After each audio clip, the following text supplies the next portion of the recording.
What are you thinking with this weather like this? Let me get breath. Let me get my breath. Start that again. Start that again. We can get the oxygen tank later. Right, go on then. The boat doesn't get any lighter, does it? No.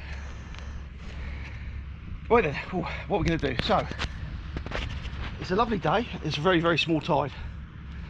So that gives us options. So it should be calm all day. It is a forecast, it could be wrong. We're aware of that. I've got 3 tanks of fuel. If I had 4 tanks, I didn't really think, but if I had 4 tanks, we could have even gone wrecking. But summer, that can be really hit and miss. Yeah. It can be very miss. So instead, I'm thinking, right, we'll head east, because there's lots and lots of options up that way, and we can do all sorts of fishing. So we're fishing at what? And mostly airborne, because it'll be changing out there further down. It'll probably be earlier, would it? The tide will be a bit earlier. It's been ebbing for an hour, I think, at the moment, if I've got my timings correct. So yeah, we're going to be going against the tide to get up there, but that is what it is. Obviously prefer to go with the tide, more fuel economy. But a bit of anchoring, you reckon? Yeah, we're going to be doing a bit of both, I think. A little bit of drifting, a little bit of anchoring. I tell you, there's mini species up there that I've been chasing called a butterfly blenny, quite a rare little fish, and I think I know roughly where they are, so I might have a couple of little drifts just to see if I can pick one up. And yeah, we'll try. We'll give it a go. We'll play it by ear, I think, and see how it goes. So a bit more physical shoving.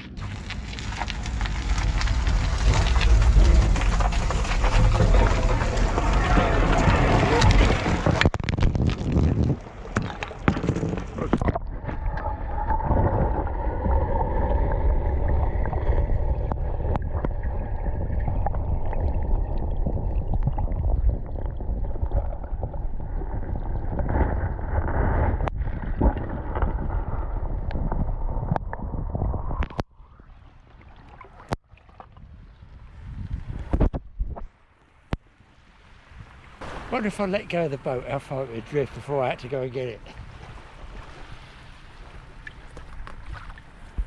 But there is quite a bit of weed around.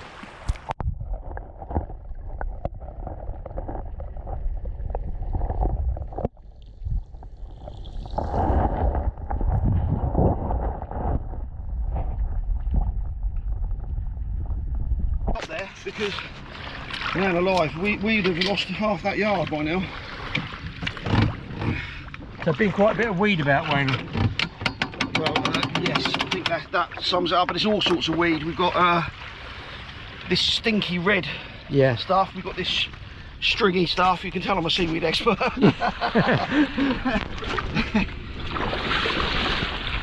Mind you, water looks clearer here. Well, it is clear here, but you can never tell. Yeah. I've gone out thinking it was going to be clear all the way out there, and it hasn't been, so it's a little bit every day's different. Every day's different, everywhere's different, you know. If you think you know it all, you're sadly mistaken. It's too nice to waste this job.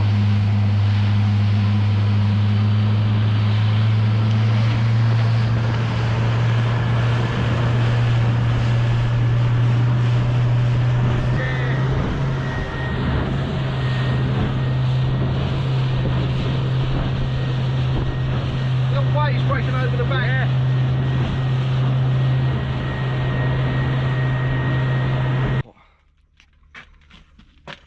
So Wayne's after, what is it you're after, Wayne? Tell us again? I'm after a butterfly blenny. Hence the really, really tiny hooks, miniature hooks I've got. This is a tom pot blenny, but still nice to see anyway. Nice little, pretty little fish. A tiny, tiny hook we can well, get there, Wayne, aren't they? I will show you. I've got... I'll put them on the camera because I can't see myself anyway. Yeah, I've got a little bit of artificial Berkeley worm and tiny, tiny hooks. These were given to me for my good mate Dan. Yeah. He specialises in light stuff and that. Yeah, he knows exactly what he's doing, Dan, and he got me them from Japan, funny enough, so... Yeah. Well, they know what they're doing over there, don't they? Well, Wayne's had a pout in it, and he suggested putting some bait on, which I know he does a lot on these feathers. So I was tipped off with just mackerel tentacles there. And on the bottom I started fishing away, and we're looking for bait, guys, is what it is. I got this sort of prism bash jig thing, single hook I put onto it, put a bit of bait on it, and I got pouting, which is unfortunately being on a one-way ticket, because I find they're pretty good for ray bait. So the skunk is out the boat, as they say, and let's see if we can get a few more species. So it can be a bit frustrating. Very, very clear up here, isn't it, Wayne? This is where we are, you know, it's clear. Well, I suppose, what, a mile offshore we be or something? Yeah, well, no, more than that, actually. Is that more than a mile, is it? It's because it's so clear today. What a day for fishing for anything. Yeah, well, like I say, I'm going to give it this another go. I'm going to give it a little go. I'm not going to say, no, you know, that's enough yet. The day is yet young, is that the saying? Look at it. I'll just pan around. It's absolutely... Well, we're not drifting far, Wayne, because there's a buoy over there and it's not moving at all. In fact, I think he's drowning. You're right there, mate. Oh, it's a different buoy. So I'm just trying to bounce this near the bottom. I know the mackerel could be anywhere. But obviously with that little lure on the bottom, might be an outside chance of some rogue 3-pound bass grabbing it. Well, we've moved out deeper now to have an anchor up. Way offshore, I don't know how many miles off, 7-8 miles, something like that, I guess. And bottom baits are out. The gentleman over there having a drift for whatever. Wayne just had a dogfish, so we just barely started. Bit of mackerel, bit of scad's gone down, squid. Just sit there and see what happens. We'll all wait and see what comes. And Wayne's got some mackerel feathers over there. I've got some just hanging here. We're desperate trying to pick up a bit of fresh bait, which sometimes can make the difference. But still, lovely to be out.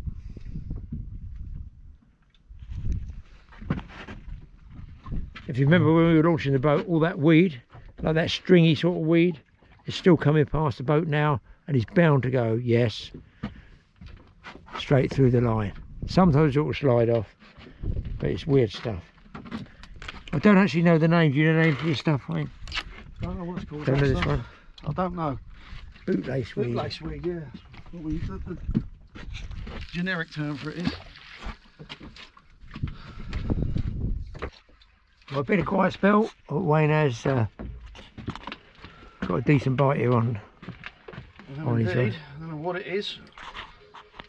If it's a... It's on that bit of scad, was it, Wayne? It's on that little tail section, tail cone of a scad. What I will say is we possibly won't see it if it is a tope, because and it feels like a tope actually. We possibly won't see it. Could be an eel, see, it could be a conger, I suppose. Fairly clean ground, but there's definitely congers here. It seems to be swimming, which makes me think more chance of a tope, yeah. Shakes of a tope. If he's hooked in the scissors, we might see him. You catch sharks with mono, and I suppose you can if you've hooked him in the scissors and the teeth don't touch the mono, but generally it's a risk, isn't it? It's a risk. Well, yeah, generally you don't really if you're fishing for anything with teeth with mono, there's a strong chance you're not going to see what it is. It's coming up okay though. I think it's grey of a tope, I saw. Yeah.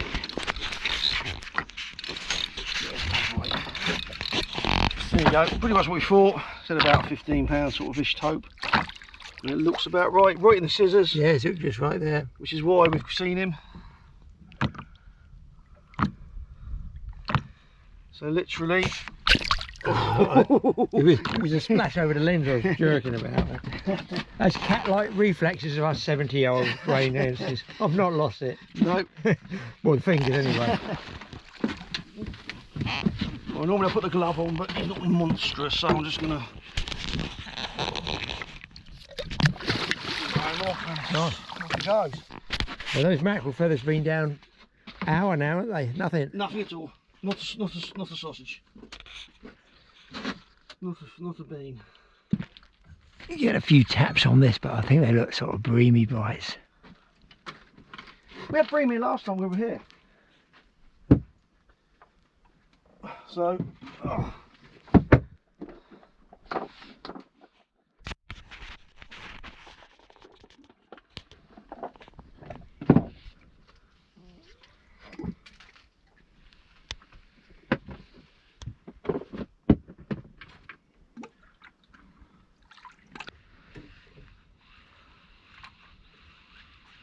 Ah, he's dropped it. Oh, was he? Yeah, he's dropped it. Yeah, he was banging away. What is it you had on there, do you know? Squid. Of dubious origin, obviously. Being me. I wonder if he's had it off. Let's check.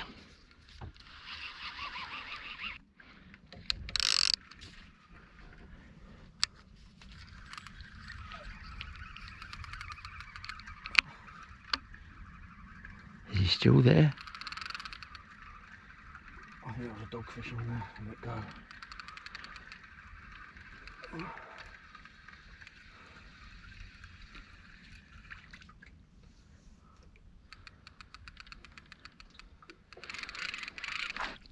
Oh, is that live or is that just a doggy? No, I don't think it's a doggy. Not very big. Doggy, I'd say. Oh, stop me.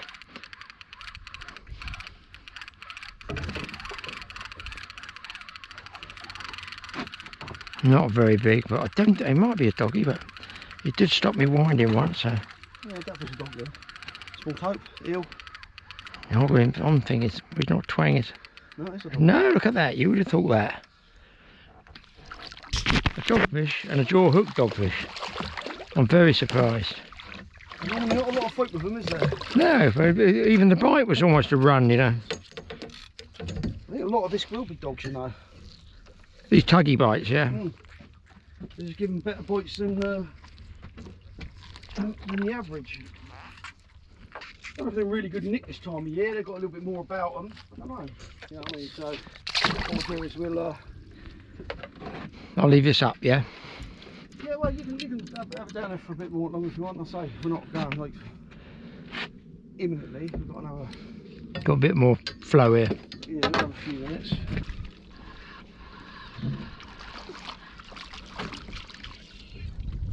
That was what's marking on the sound of them, Wayne, these guys? Yeah, there's always a lot of these school bass. When you see the birds working, you think it's mackerel underneath them, and lately it's been more of those size bass than mackerel. Certainly more of them than mackerel. And this is just a shallow bank, isn't it, you were saying? Well, we're in 11-foot water. I mean, you can see how far out we are.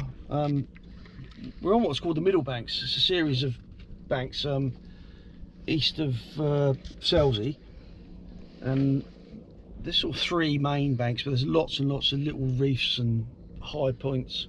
But where we are now is you always see birds working here. You would never fish this in a rough sea though, would you? Because it'd be a big swell, wouldn't they, coming in, I guess? Yeah, oh, without a doubt, yeah. It can be very, very, well, it can be a lot of tide here and it can be nasty. We didn't film what we should have filmed over there. Yeah, the surf, the big wave. Considering how flat the water was, it was like a tsunami out of nowhere. Really quite frightening, really. It was a great big wave, and it's because it's 200 feet and it goes literally like a cliff edge up to 15 feet, and it's like an underwater cliff. So if you, let's say you're on top of the 15 bit, you take one step and it's 200 feet. So you can imagine that creates a massive upwelling of water. Even on a day like this, which is one of the smallest tides of the year. This is a Portsmouth 3.7 tide. Doesn't mean a lot if you don't live in the area, I know, but... Would you ever drift this with baits on the bottom, bumping for place or turbot or anything? Yeah, definitely. There's definitely flatties here. There's rays here, some big blondes here in places. There's undulates, spotteds. There's bass obviously around here, and there's definitely turbot, brill, and the odd place around. Nothing big. I've not seen a big fish come off here for many years, but there's a few around. Trouble is, a lot of these banks are rough, so you've got to pick and choose. You can lose your gear in the end if you drag it too much. Yeah, you've got to pick and choose whereabouts you're trying. But we just saw these birds. They're mostly sitting around now. They're not. They are, yeah. They're not really busting, are they? Right. So what do you want to do? Anchor up, Wayne? I think we're going anchor somewhere. 100%. So guys, look, there's a nice. Tells you it's shallow. Look, you see the swell lifting us there. Always follow it through.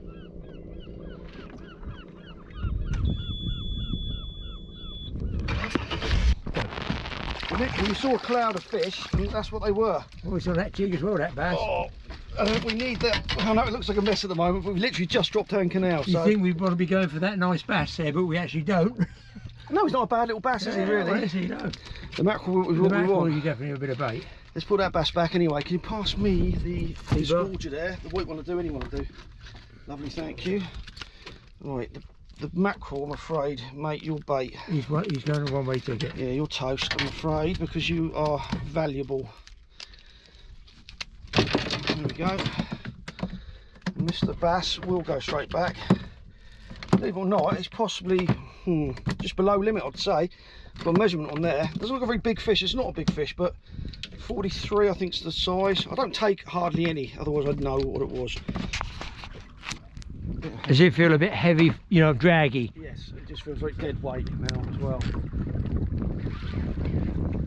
Am I over the top of you there? That one is. I've got a feeling this one judded then.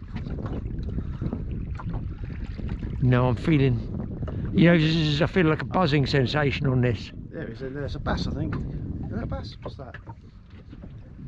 That's quite a nice one. Yeah, there we go.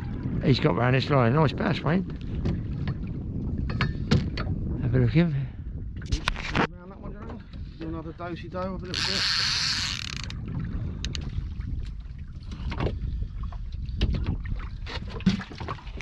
That was not a very big bass, but yeah. It'll be a keeper, no doubt. That's going to be tea table size, isn't it? Yeah, he's a keeper. I just on a strip of mackerel. I mean, a bass like this, you'd say what feels about 2.5 pound, maybe 3 pound. But well, he's bigger than that, I reckon, anyway. 3, isn't he? Maybe touching 3, but if you say 43 is or 44, let's say 44, I think over the limit. That's how I don't normally take many bass. If I do, they're usually much bigger than this. But there's his tail on there. So he's 46. Well, there you go. He's 47. So he's definitely dinner. A keeper. Should I wish to keep him? Yeah. Do you want him? No, I'm all right, Wayne. Well, in that case, I'm going to say. If your hook's all right. Thanks, but no thanks, Mr. There Bass. we go.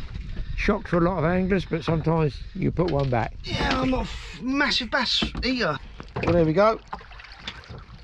I've caught a mackerel on a fresh mackerel strip with a size 2.0 hook. And he's took it like a good one. But we're going to keep him because we're going to try another spot in a minute. And a bit of fresh bait wouldn't go amiss. So I'm going to give him the very quick good night, Vienna.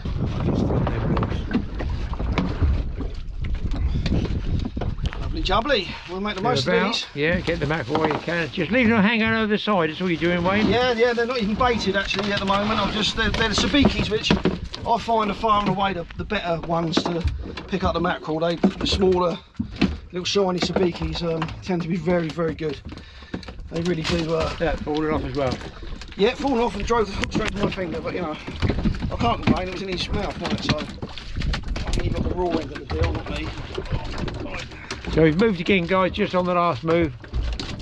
On a tough day, but you never know, anything can happen in the next half hour.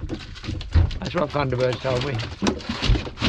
Well, I can't tell you, I'll show you if I ever get it, it's here, but I've got small hooks on, tiny, and I've just got a ripping bite. There's no way it's a bream, I'm guessing. What do you think, Wayne?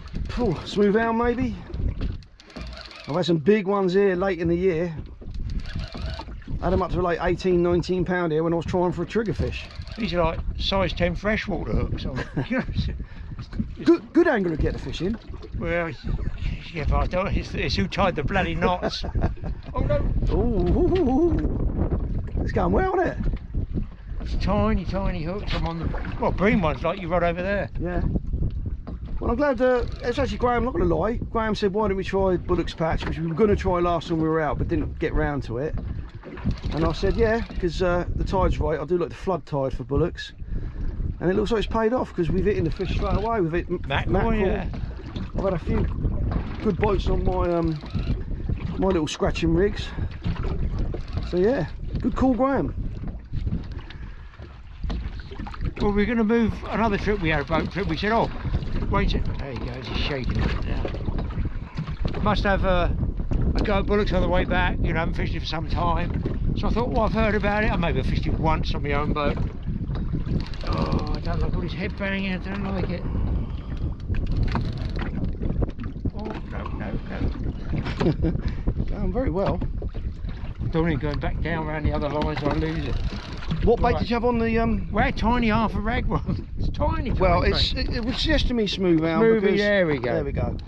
And not a bad fish that at all. Lovely. That just goes to show that's species number, I think, 11 of the day. Yeah. So we've had, whilst it seems like we've had a slow day, we've certainly smashed out a few species. There's a tiny hook there, look about it. Yeah. That's a nice hound, though. Right then. We'll grab him by the tail so we get him in. I'm sure he's going to pull off. Pretty sure.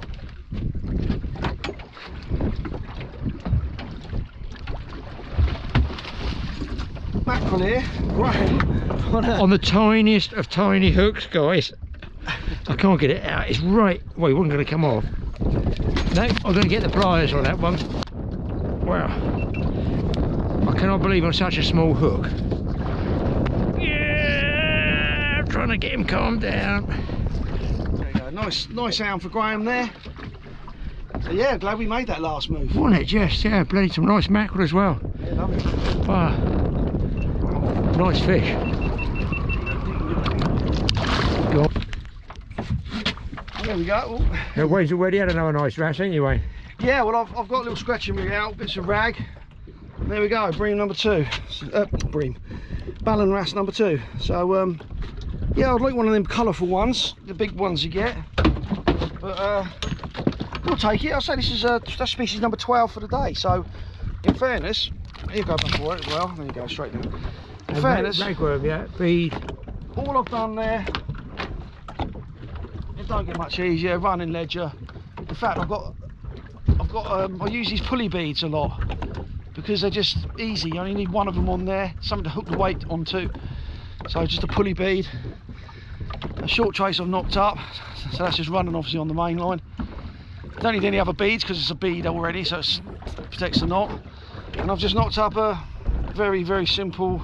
The 2-hook running ledger type. Yeah, just one slightly longer than the other, which usually stops this happening, but it does untangle relatively easily because the hooks got stuck together. But a strong wire hook they look at, they Wayne. What way they are. They're so there you go. So it's just literally, I've just tied a dropper there, one there. I'll fix the beads just slightly away from the bait, behind the hook, which I think offers a little bit more, you know, bait movement. And yeah, little small strong 1/0 or something like that. Yeah, probably size 1/0, something like that. But they're really nice strong hooks, they are. And I've had like 30-pound stingers on them. Let's just see what's down there really. I've had a couple of wrasse and I'd like something different. Well, once I had a big rockling here, a huge one, and a really lovely lime green wrasse. I've never seen one like it since, but just like something different to come up really. Well, it's strange that we fish all those other marks and we come back on your doorstep and bites. It's weird, isn't it? That's fishing. With the static feathers doing it, Wayne. Yeah, look at this. Here we go. If I can get them over, there'll be full string of. Oh, two dropped off. No, 2 dropped off. I had 5 on. I had one on each feather. My God, I mean that's just leaving them in the water, and that's one rod fishing, Wayne. We've not got 2 on. I've got. Well, I had 2 on the bottom ones, and I just couldn't. Yeah, they get should them come off. Yeah, and those small hooks do it as well, don't they? Well, there's no bait on these. Normally I'd have them baited up, but there's no bait on these. You don't need to. They're perfect for these mackerel. It must just look like the little fry that they're feeding on. Yeah. And watch what Wayne's using. That plastic disc is quite handy for that, and Wayne has small hooks. It is, because they're so small, these little sabiki hooks. That what happens is, look, they're tiny little hooks. Yeah. Just see them in amongst you can't get your finger around them to shake the fish off. Exactly that. They tend to dig in your fingers a lot. So one is just little disgorgers. Then the problem I've got is there's a bead on them, but it's a slightly bigger. Get in front of the bead. Yeah. There's a slightly bigger hook there that I've tied on because obviously I lost one. But look, that mackerel's taking that every time. There's nothing on it. There's no. That's just taking the bead. It's a bare hook. He's whacking that hook, and he's hitting it every time. So it just goes to show. I said this all along. When people sort of say, "Oh, there's loads of mackerel out there," and when I've bemoaned the lack of them. It's like they're not hard to catch when they're under the boat. No. They will take a bare hook often, as you've just seen then. But I think, having fished with you a few times, 100% they outfish the big feathers, don't they, Wayne? Those small hooks, definitely fishing. Without a shadow of a doubt. They're sort of the I want to say they're just the large sabikis, these are. That's what I would call them. But They're very, very good. I'm putting that down, we're in about 50 foot of water, I'm putting that down about halfway, 20, 25 feet. And just every now and again, no bait on them, but no, well, you don't need to work it, Ray, because with the rocking of the boat, look at the rod top, you can see it's moving up and down. I'm doing it for you. Let's put that on there, actually. Sorry, I can leave this open. And you got ice blocks in there, haven't you, Wayne? I've got just about to open all up. Oh, a stack of ice. Yeah, it's solid because it's been in the freezer, but it's keeping the box temperature down, which is what it's doing. It's just keeping the temperature down in there. So they should keep nice and fresh until I can get them frozen down. Wayne, on, I think you're on the left there. Anyway, I had a bang then. Definitely had one. You know what it is? Yeah. Watch. Oh, is that? Yeah, yeah. It's a railing. Sorry, yeah. Oh yeah, head shaking. I don't know. We haven't had an eel here yet, and I'm surprised we haven't because there's a load of them about. Take the clicker off. Some people don't like clickers. What bait did you have on there? Don't know, Wayne. I'm being honest, because I wanted to catch it. Well, what a good job I moved that car. I was parked in a... Wayne's laughing. I parked in a car park bay, and I thought, is this a lucky car park bay when I had a good trip with Wayne before? And unbeknown to Wayne, I actually went and moved it to what I thought, no, I've moved it across the other side. And when we caught anything virtually all day, said bits and pieces scratching out. And now we're starting to get a few fish, so I know I moved my car in the right place. I'm not superstitious, of course. Can I just say two words? Mumbo jumbo. It's not wrong. This has got to be a halfway decent here. I don't think this is a bootlace, to be honest. The way the head was shaking. Be interested to see what it is. Like I said earlier, we have a really good last hour, and that's thanks to Graeme. It's weird, just a hunch. It wasn't even a hunch way. I just thought it was a name in my mind. Because last time he said, oh, we might stop off, you know, here on the way back. And then this time I thought, well, it's on the way home. We've got a bit of a run back. We might as well come back. Well, in all the years I've fished with you, Graeme, we've never fished Willock's Patch together. I don't think so, no. No, we haven't. And it's one of them well-known marks on the south coast here. It's a reef that runs sort of north to south. Comes up from about 55, 60 feet, comes up to about 35 feet on the top of the reef. And it's fairly substantial, but it's just one of them spots that, I don't know, it's yeah, it's always there, and a lot of people fish it, but it can be really good. It's a big feature, you know, in the middle of the Solent here. It's a Mr. Conker. Yeah, that's a fair size eel, Graeme.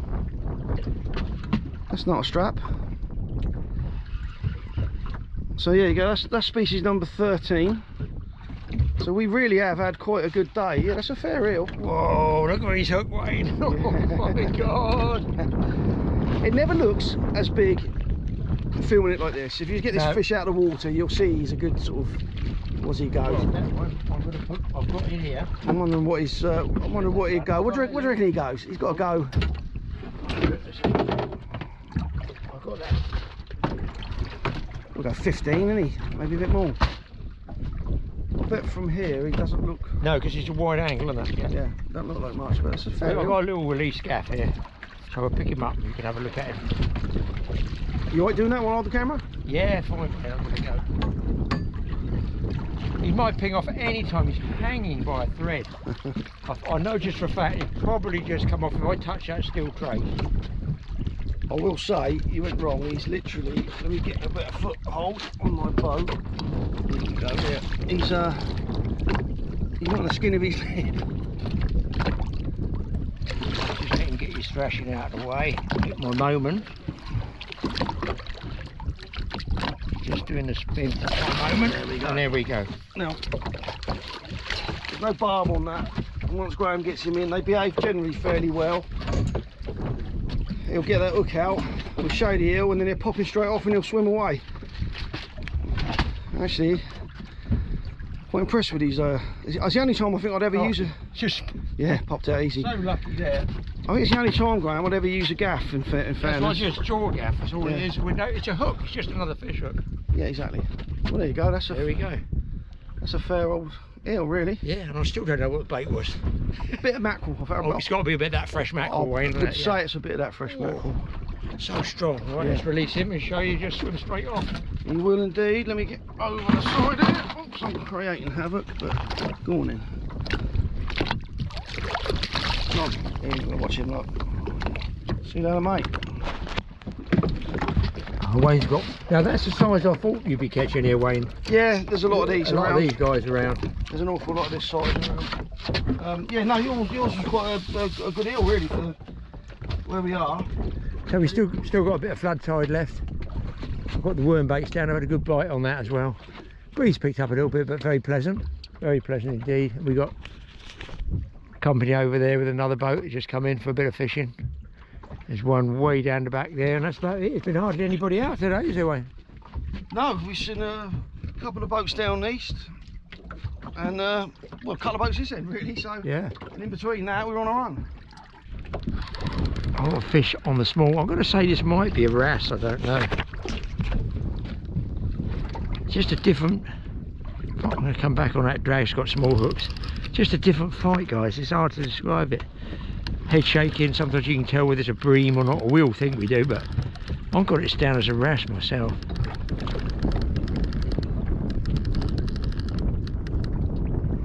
Oh, no, not I call them. Bloody hell, yeah.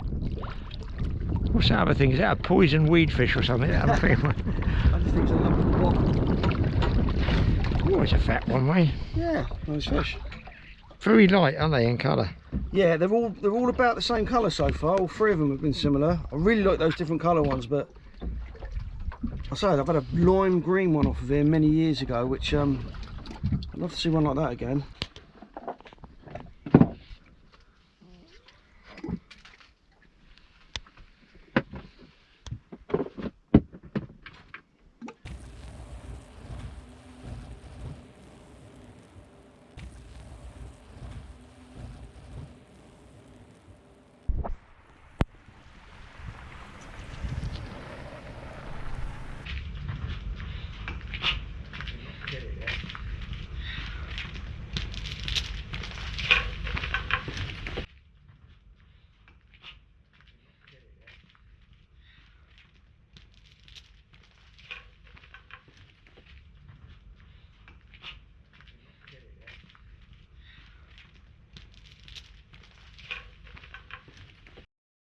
Yeah.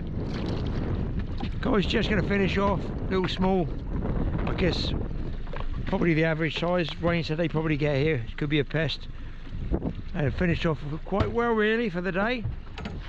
Sun's out. Let's get this guy off and make tracks for the bar. Sorry, home. Get around that boy. I'm really going to have to fly, so watch out, yeah? Yeah, I'm there, yeah.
Well, that's a bit of interesting fishing, wasn't it, mate? Something a little bit different for change. Now, how about coming to see this friend I had over for dinner? Here's something you don't see every day, people. We come out with the wife, just put our food down, put the umbrella out because it's hot, just about to sit down and have tuna, potato, bread, milk, crisps, a nice sausage roll and bat. I don't even know if it's alive or not. Does anybody know what type of bat that is? So we're going to have to move the food. I think he's alive. fucking nice on the film, farting.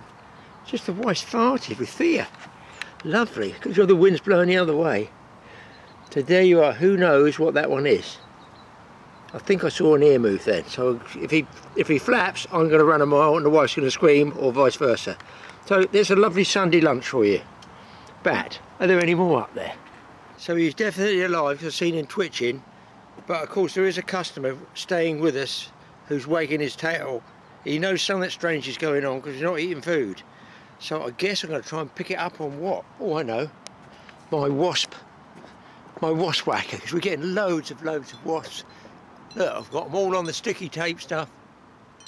I've got them in the grandma's jam jar trap, and they're still coming back. Right, I've got my whacker. I have a bit of fun whacking them. Now, I've no idea what's going to happen here. Oh, Jesus Christ, there he goes. You saw him, didn't you, babe? You saw him. It's a bat. Have you never seen a bat before? Have you never had bat for dinner? No, you would have eaten him if he fell on the floor. Oh, well, something different every time we eat out here. I can't honestly say that has ever happened to me ever before in broad daylight. In fact, you think I was batty, and it's a wonder the wife didn't give me a rocket. Now there's a link for the next clip, if ever I saw it. Oh yeah. They're really is. Tell me about these things. I've never seen those before. What are these rockets? Rockets, really. So that's rockets. So what are they for? They got a... They're called the Congreve rocket. They were used in battle of Waterloo. Basically, the French absolutely hated them. The one in the middle is what they call a ladder rocket. Ladder launcher, and that's, if you look at the middle piece, it's one for a ship, and the mast goes up through the really? Here, and basically plumb line changes the angle of the rocket for distance. Oh, that's how they get it. Yeah, so you're altering. You've got a grid. On the this is not Napoleonic, is it? Yeah. So they're rockets in Napoleonic. Yeah. So basically, it's Congreve, and if you look at the side, you can see the locking mechanism that fires it. So it's the flintlock that oh bloody hell! It's flintlock. Yeah, it's flintlock, and it fires it. So that would light the fuse, and off would go the rocket. But they also had them so that they would send them down the roads. So basically, what they would do, yeah, they'd get off their horse, they'd put them on a little pipe, like so. Yeah. That's all right, no problem at all. I hope you had a good time. Oh, I see. That's literally what they used to do. I never knew that. I've got to be honest. So you sit like that on the pipe. The pipe would get slightly along the legs. So they go straight towards the men. And that goes straight down through the road. Yeah. But the thing is, you can imagine it hitting something and spinning round. So sometimes they come back. This is why not only did the French didn't like them, neither the Allied troops, because they went anywhere. They weren't very accurate. So is there any explosives charge in it? Yeah, that's the ball in there, and then you'd have your powder in here. So it'd be like a cannonball. So that would be a cannonball on the end. So that's effectively what they'd be firing, yeah. Yeah, and that could be filled with shrapnel. Oh, see, to break up. Yeah. Just cause mayhem havoc. Just the same as the cannon. Yeah. With the cannon, they used to put canister, which canister was loads of musket balls put in the container. And you had canister, and then you had your cannonballs going in, or otherwise they'd stick bits of chain, bits of anything, nuts and bolts. Nuts and bolts. I never knew they did rockets back then. Yeah, so literally nuts and bolts. We didn't have nuts and bolts in them, but I mean everything from bits of horseshoe, anything really, it would fire. That's ridiculous, isn't it? I never knew that. Towards the end, and they used to, during like Waterloo, the women and children picking up the ammunition that had been the lead shot from the muskets, and they'd come back and they'd either remount it or it'd go in the cannons and fire it again. And what distance would these things go then? You know, what distance is this, Colonel? 400 yards or something like that? No, a lot more than that. Yeah. Yeah. He's from watch it. What distance do we have on these? I can't remember. About 800 to 1,000 yards, that's all. Really? Bloody hell, it's a long way But then. very unpredictable. It could be that way, or that way. That's what you say, They will innit? go in. They will go. Somerset, isn't he? He's from Somerset. They will He's go one of quick. us, isn't he? I'm one of those, yeah. You one of us? What a fisherman. Can't say that He's now, a can I? fisherman, there we are. He's one of us. Yeah. He's This is one- one. I This is recognise what you. Mark's after. He's just, that's my just to put his, grandson. just to put his rod on. This is the rod rest now I'm going to be using. Yeah, I knew what you were all looking at. the rod rest. We haven't updated our rod Yeah, rest. just wants another one here, another one there. I can fish 3 rods again. This is where the rod rest started. It probably was a Napoleonic rod rest. I'll put that in the next film. Well, at 800 yards, it's further than Mark can cast. Yeah. Put hook on the end of it and fire it at the With target. my casting, I need to open the bail. I'm tied to the end of that, I think. Well, from talking to those interested in Somerset, they were all Somerset from Watch It. Can you believe it? We'll go pier fishing them out in the boat with Tomo occasionally. Down in Watch It they were. So when I walked there with the camera and they said, I know you, you're that totally awesome bloke. Small world, isn't it? Anyway, what is even smaller is the next clip I've got. The reason being I went on the Dorset County show, as I filmed this last weekend, and what did I stumble across? Yes, the biggest sawmill I think I've ever seen.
That was some monster saw when it was cutting whole trees up into planks and to big 4x4, great big long stakes. Very nice too. It beats the old chainsaw method to do it, doesn't it? And how interesting that they run it from a tractor with that sort of twisty pulley belt. And look, 2 things. Why is there a twist on the pulley belt? I think it's to stop it jumping off the wheel. And why is it so long? I don't get that.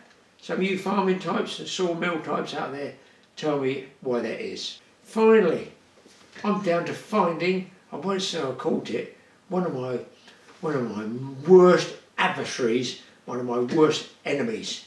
But at least, yes, I've got one. Just when you think it might be a duff day for fishing, walking across the lawn with the wife. What's that down there? Get in. It's a dead mole. Ho, ho, ho. What a result. It's all been dug up and furrowed shallow because the ground's so hard. Now, I don't know if it's a mole or, as one lady did tell us, a vole. But for those who have never seen one, I haven't seen one for a few years, so don't take my traps. Here, I'm guessing, is Mr. Mole. There he is. A happy chappy with his claws, his teeth, it goes, a lovely furry thing. I'm not going to touch it because you don't know what disease he's died of. But there we go, Mr. Mole is no more.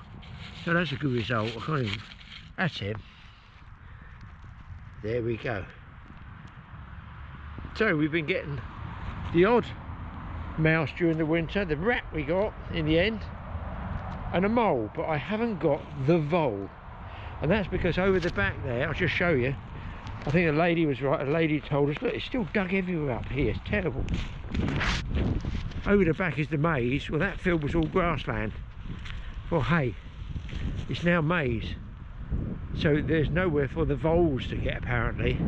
And that's why species like buzzards, and especially owls, apparently, look at the holes they've got here. They've all opened up with the drought.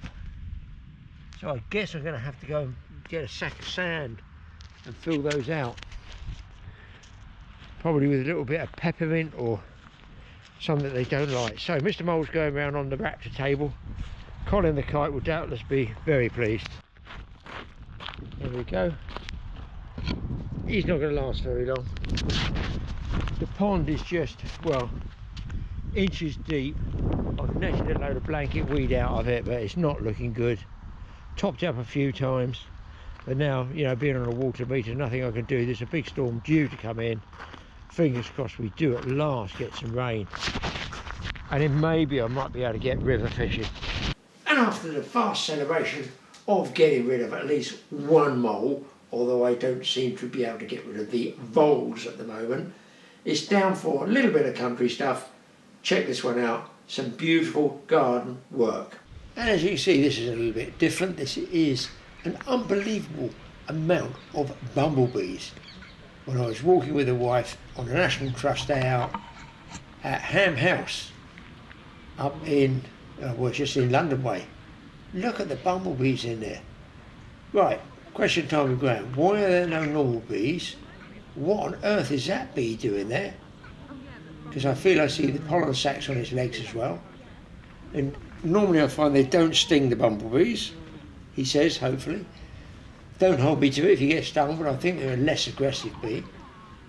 But they absolutely were going nuts for the lavender bush in bloom here. So something a little bit different there, because I have personally never seen so many. Here is the vegetable patch up there. It's about as good as, it's better than mine was, because this year, as we do this one, 2025 with the drought, I had a terrible time with the vegetables. The only thing that I've managed to survive on has been the potatoes I planted. Everything else, as you can see here, looks a little bit dry and tired. I'm not surprised. But the one that did like the drought appears to be the lavender bushes and the bees. So is it going to be a good year for honey?